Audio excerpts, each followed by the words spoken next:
Munich, beer, and the Hofbräuhaus. They've belonged together for the past 400 years. The Hofbräuhaus is more than just a pub. The beer palace on the Platzel is a symbol of the Bavarian lifestyle.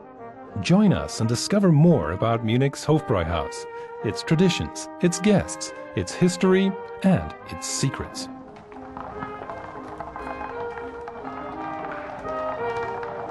By the way, do you know why Bavaria and beer are so closely linked?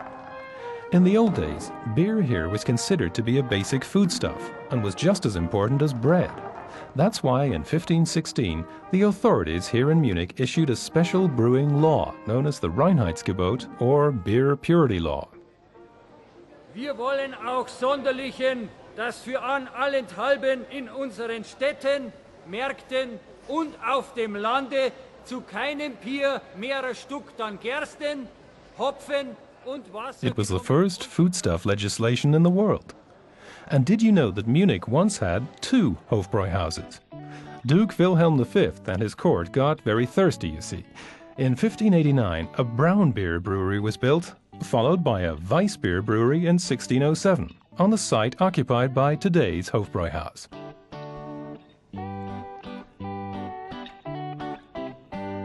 Weiss beer from the Duke's brewery on the Platzel was fashionable at that time, and the court couldn't get enough of it. Did you know that it was even used as a beauty treatment? The court ladies of Munich swore by it and drank 7 liters a day. The tasty beer from the Hofbräuhaus is more often used to quench thirst, of course, but did you know that it was once used to put out a fire at the Munich Opera House? And did you know that Wolfgang Amadeus Mozart was once a guest at the Hofbräuhaus? In his day, drinking there was still a privilege enjoyed by court society. Ordinary folk weren't allowed in. It was during the reign of King Ludwig I that the Hofbräuhaus was opened to the general public.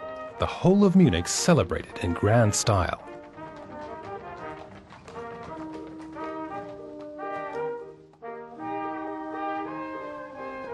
Visitors to the Royal Hofbräuhaus might have met this lady.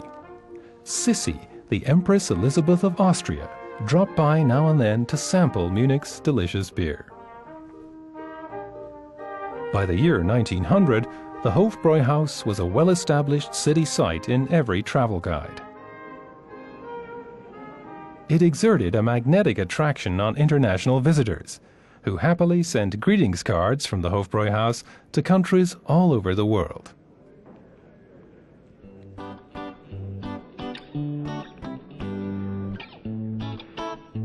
Even then, there was room at the Hofbräuhaus for everyone, regardless of their status, rank, or name. Paupers sat beside millionaires, and mayors next to servants. A world-famous revolutionary sat over his beer mug here, dreaming of a classless society.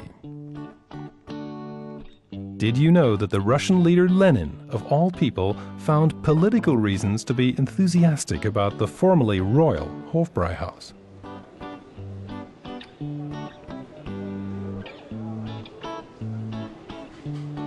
Others are merely enthusiastic about the homemade Weisswurst here. Can you guess how many kilometers of these sausages, placed end to end, are eaten here annually?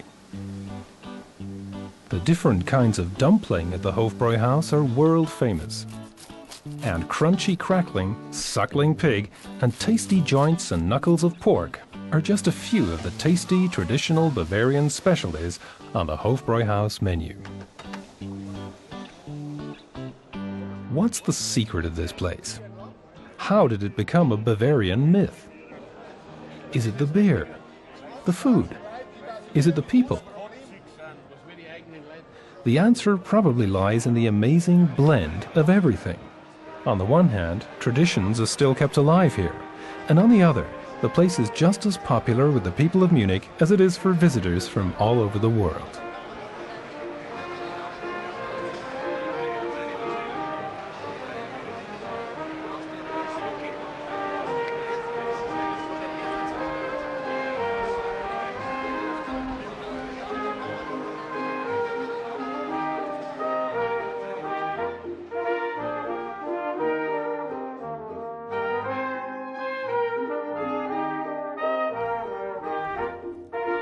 All sorts of stories are linked to this ancient beer palace, with all its nooks and crannies. Like to find out more about them and join us on a trip back through time? Then take a look at this DVD.